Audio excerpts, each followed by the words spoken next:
You're watching this right now because something unprecedented just happened. When was the last time you saw a former royal, someone who once walked the halls of Buckingham Palace, who sat beside Queen Elizabeth II, who wore that tiara and took those vows, get physically turned away at an international border? Let that sink in for a moment. Because what happened to Meghan Markle at the Dubai border isn't just another celebrity scandal. This is a geopolitical rejection, a statement, a message sent loud and clear from one of the wealthiest, most influential regions on the planet. And if you think this story ends there, you haven't been paying attention. The Dubai disaster. What really happened?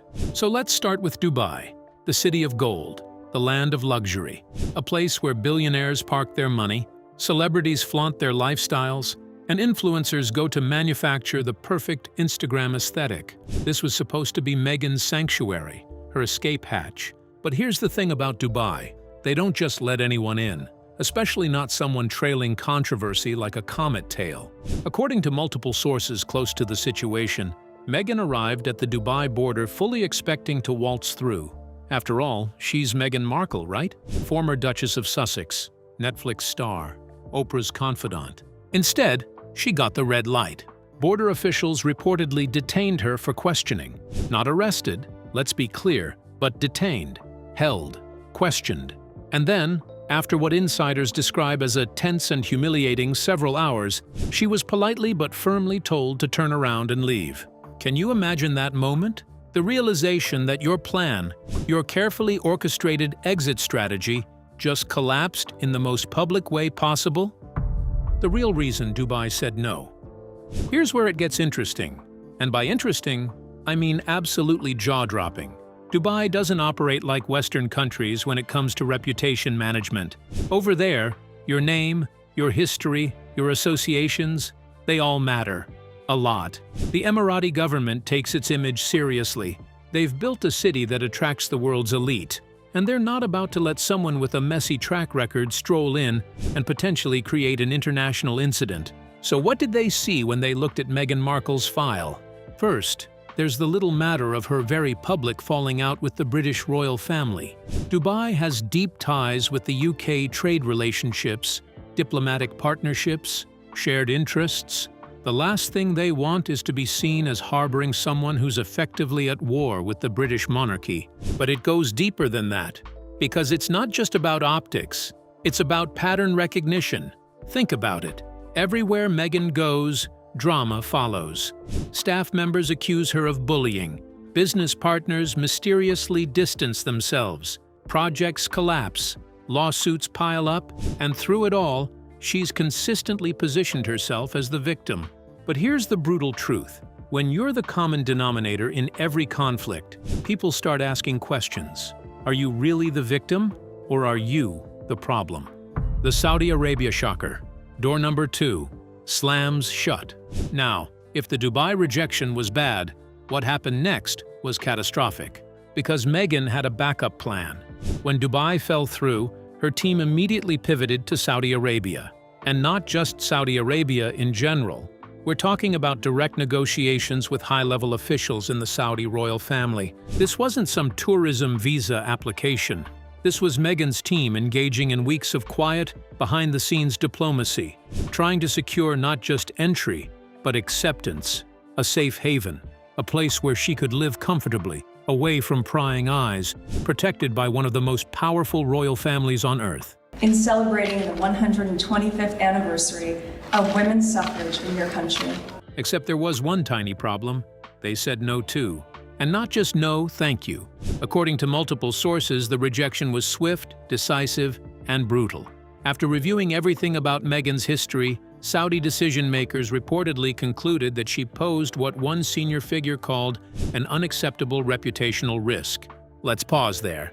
Reputational risk. That's diplomatic speak for, we don't want your problems becoming our problems. But here's where it gets absolutely wild. One insider, speaking on condition of anonymity, allegedly said something that should send chills down Meghan's spine. We respect royalty. We don't host people who disrespect theirs. Boom. There it is. The nail in the coffin, served ice cold. What the Saudis saw, and why it terrified them. So what exactly did Saudi officials see when they looked into Meghan's background? They saw the Oprah interview, where she made explosive allegations about racism within the royal family, allegations that were never proven, never substantiated, and widely disputed by palace insiders. They saw the Netflix documentary series, which many critics described as a multi-million-dollar exercise in score settling. They saw the ongoing legal battles, the leaked staff complaints, the former employees who still refuse to retract their bullying allegations. They saw a pattern, and in the world of international diplomacy, patterns matter more than PR campaigns. But here's the kicker: British intelligence may have played a role. According to one London-based analyst with connections to diplomatic channels, a quiet warning was passed along to several Gulf nations regarding Meghan and Harry's movements. Not a formal request, just a friendly heads-up, a word of caution between allies. And who allegedly signed off on that warning?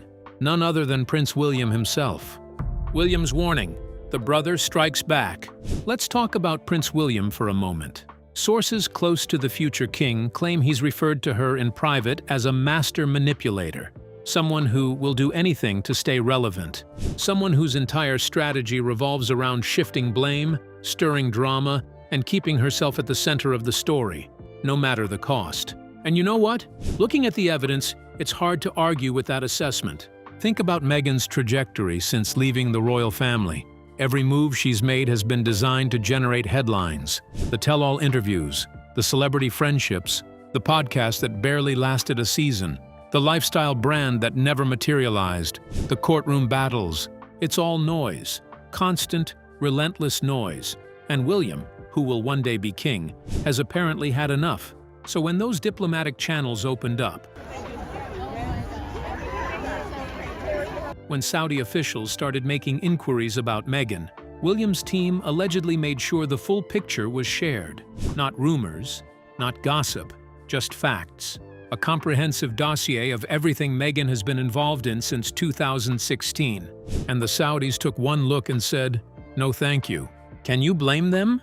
Meghan's rage, when Plan B fails spectacularly. So how did Meghan react when she learned that Saudi Arabia had rejected her? According to insiders, she was livid. And I don't mean disappointed. I mean absolutely, completely, white-hot, furious. Because in her mind, this was supposed to work.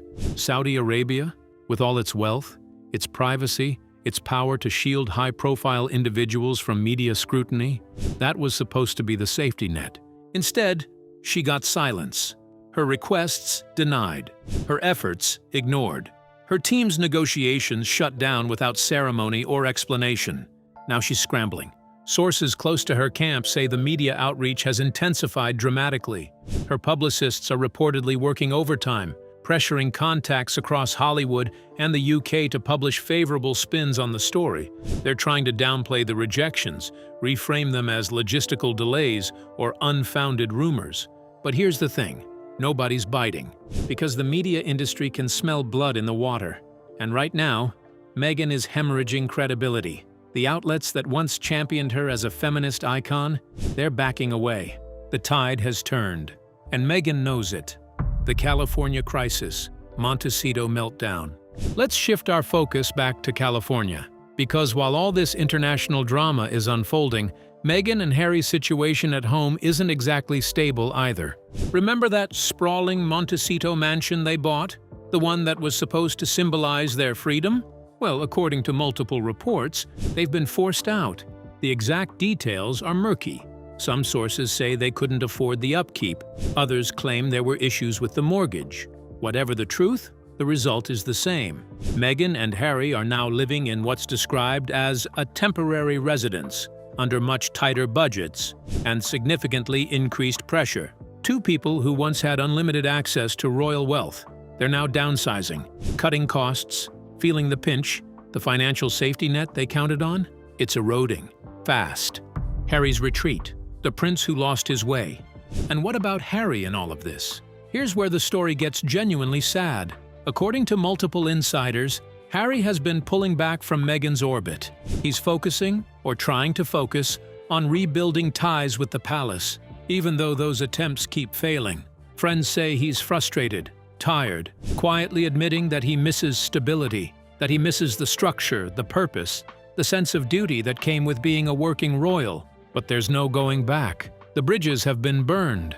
And with every new controversy, every new rejection, the path back to royal life becomes more impossible. Some reports suggest Harry is starting to realize he made a catastrophic mistake, that he traded his birthright, his family, his country. For what exactly? A failed podcast? A Netflix deal that's produced more cringe than content? But Meghan, she's not looking back. She can't. Her entire identity is now wrapped up in this narrative of victimhood. To admit failure would be to admit that all the critics were right. She's too proud for that. So she keeps pushing forward, even as the ground crumbles beneath her feet. The reputation crisis. When your name becomes a warning. Here's something crucial to understand about the Middle East. Reputation is currency. In places like Dubai and Saudi Arabia, your name carries weight. Your associations matter. Your history follows you. And once you've been flagged as a reputational risk, that label is incredibly hard to shake. According to diplomatic sources, Meghan's name is now flagged in internal systems across multiple Gulf states. Not criminally, not officially, but reputationally. The kind of internal notation that says, proceed with extreme caution, this person brings trouble. And here's the bitter irony. That's exactly what she's accused others of doing to her. For years, Meghan has built her brand on calling out systems, institutions, families, former friends. She's positioned herself as someone who speaks truth to power. But have you noticed something? The headlines always circle back to her. The drama always follows her. In celebrating the 125th anniversary of women's suffrage in your country. The conflicts always involve her. She's the common denominator. And in a region that values unity, controlled messaging, and diplomatic discretion, that makes her an unpredictable risk. The bullying allegations, the scandal that won't die.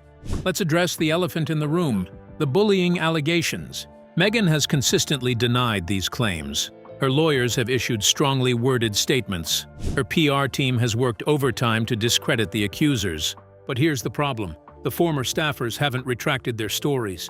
Not the ones in the UK, not the ones in America. None of them have backed down. In fact, some are now said to be considering going public again. Why would they do that? Why risk the inevitable backlash? Because they believe their stories matter.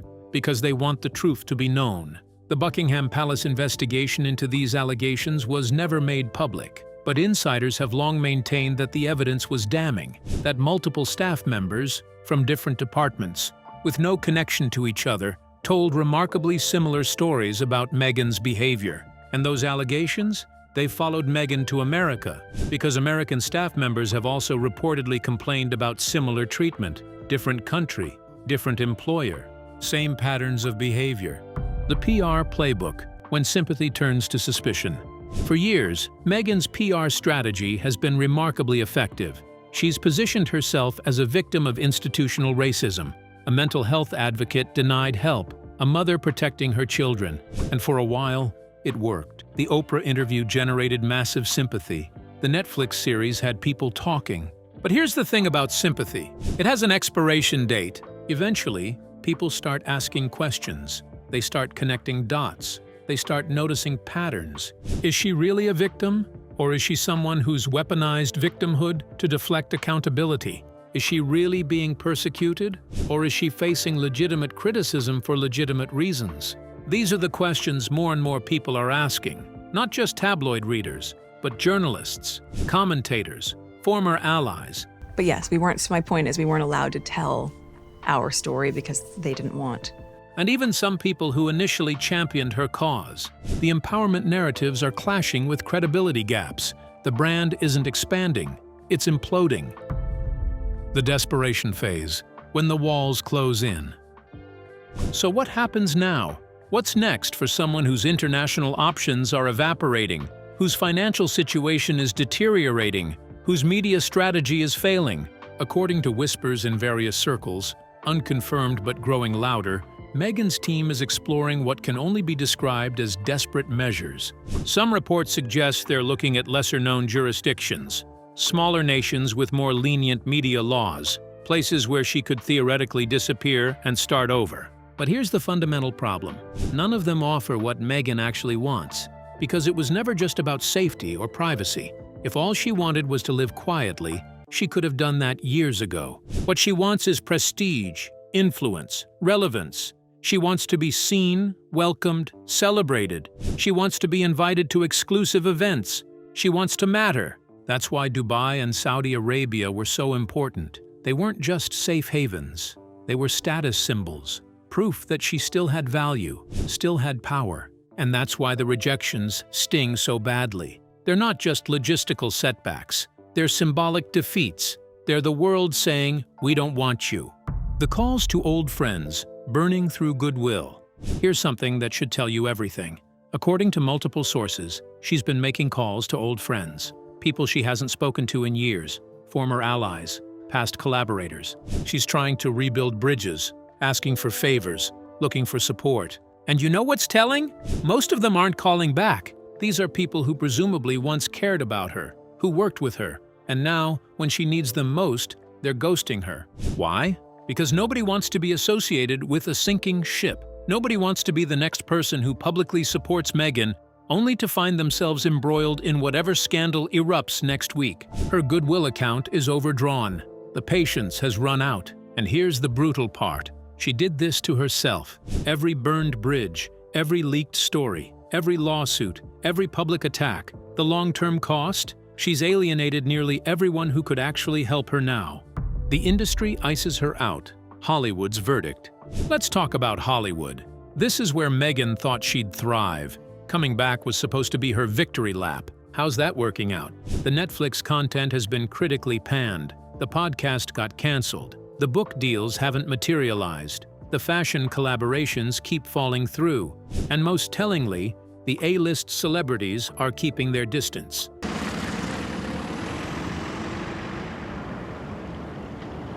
Notice who's not inviting Meghan to their parties anymore? Who's not posting supportive Instagram messages? Pretty much everyone who matters in Hollywood. Because here's what the entertainment industry understands. Controversy is only valuable if it translates to profit. If your drama generates ratings, you're worth the hassle. But if your controversy just creates problems without results, you become radioactive. So casting directors aren't calling.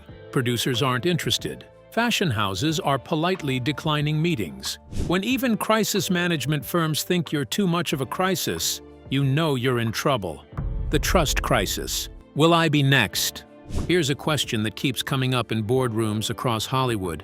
If we work with Meghan, will we be next? Next to be sued? Next to be publicly attacked? Next to have private communications leaked to the press? Because that's the pattern, isn't it? People enter Meghan's orbit with the best intentions, and then things go wrong. The relationship sours, and suddenly, they're the bad guys in the next tell-all interview. It's created a trust crisis. Nobody wants to invest in someone who has such a consistent track record of burning relationships. And here's the thing Meghan doesn't seem to understand. You can't PR your way out of a trust problem. Trust is earned through consistent behavior over time, and her behavior has been consistently problematic. The more she tries to force her way back into elite circles, the more those circles close ranks against her. The Middle East message: respect has consequences. Let's get back to the core issue. What happened in Dubai and Saudi Arabia isn't just about Meghan. It's about something bigger. It's about respect, loyalty, tradition, the values that hold institutions together. The Middle Eastern royal families watched what Meghan did to the British royal family. They saw how she publicly attacked the institution that gave her a platform. They saw how she leveraged her title while simultaneously undermining the family that bestowed it. And they said, collectively, we want no part of that. Because here's what Meghan doesn't seem to understand. In royal circles, whether in Europe, Asia, or the Middle East, there's a code, an understanding, a mutual respect for institutions and traditions. You can leave. You can choose a different path, but you don't burn down the house on your way out. You don't use your insider access to wage a public relations war. That's not strength, that's betrayal. And royal families around the world have taken note. So when she came looking for refuge, they showed her the door. Not because they're heartless, but because they value something she apparently doesn't: institutional loyalty. The William-Harry tragedy. Two brothers, forever changed. Let me address something genuinely heartbreaking. the destruction of the brotherly bond between William and Harry. These two men were once incredibly close. They went through the unimaginable trauma of losing their mother together. They supported each other through scandals and struggles. And now, they're enemies. Not friendly rivals. Actual enemies engaged in what amounts to a family war. And you can trace the deterioration directly to Meghan's arrival in Harry's life. William sees it. That's why he allegedly called her a master manipulator. Not because he's jealous, but because he's watched his brother transform from a loyal member of the royal family into someone willing to betray family confidences for money and headlines. And the tragedy is, there's probably no way back. They come so thick and fast. But is it resolved? We don't know. Oh, we don't know. Two brothers who should have been allies for life are on opposite sides of an unbridgeable divide. And for what? For a Netflix deal that produced forgettable content? For book sales? It's tragic, genuinely tragic. The global message: actions have consequences. Here's what I want you to understand about these international rejections. They're not isolated incidents. Dubai didn't reject Meghan because of a bad day. Saudi Arabia didn't turn her away because of paperwork. These were deliberate, carefully considered decisions. They looked at Meghan Markle, her history, her behavior, her pattern of controversy, and they made a calculated determination. She's not worth it. The potential diplomatic complications, the risk of becoming entangled in her ongoing wars, the possibility of being the next institution she publicly attacks. They weighed all of that, and the scale tipped decisively against her. And that decision is reverberating through international circles. Other governments are taking note. The message is spreading. Meghan Markle is persona non grata. That's what happens when reputation catches up with reality. The future. What happens next? So where does this leave us? What's the end game? Honestly, it's hard to see a positive outcome for Meghan at this point. The trajectory is clear and it's heading downward. Her international options are vanishing. Her financial situation is deteriorating. Her media strategy is failing. Her Hollywood dreams are evaporating. And perhaps most critically, she's running out of people willing to support her. The charm offensive isn't charming anymore. The empowerment narrative doesn't empower. The truth-telling sounds more like score settling. The most likely scenario? More of the same. More drama. More rejection. More failed projects. More financial pressure. A slow fade from the spotlight, punctuated by occasional controversies that generate fewer headlines. From Duchess to documentary star to, what? A cautionary tale? A footnote in royal history. The final question, could this have been different? Here's what haunts me about this entire saga. It didn't have to be this way. Meghan came into the royal family with so much potential. She was intelligent, accomplished, bringing diversity to an ancient institution that desperately needed it. If she had shown patience, if she had listened to advisors, if she had built relationships instead of burning them, if she had worked within the system to reform it rather than attacking it from outside, she could have been a genuine force for positive change. Instead, she chose confrontation over collaboration.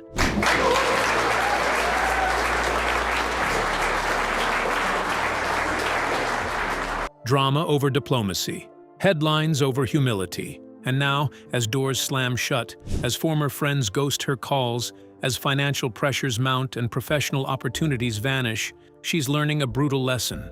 You can't build a sustainable future on resentment and revenge. You can't maintain relationships by constantly positioning yourself as the victim. You can't demand respect while showing none to others. The world is watching Meghan Markle right now, and what they're seeing isn't a triumph of independence. They're watching a self-inflicted collapse. Is there a way back from this? Can she somehow rehabilitate her image? Maybe, but it would require something we haven't seen from Meghan yet: genuine accountability. Real self-reflection, honest acknowledgement of her role in creating this mess. And based on everything we've seen, I'm not holding my breath. So what do you think? Is Meghan's international isolation deserved, or is she truly a victim? Will more countries follow Dubai and Saudi Arabia's lead? Can she ever recover? Drop your thoughts in the comments below. And if you found this breakdown valuable, make sure you're subscribed, because this story is far from over. Hit that notification bell so you don't miss what happens next. Welcome to the new reality, Meghan. The world said no.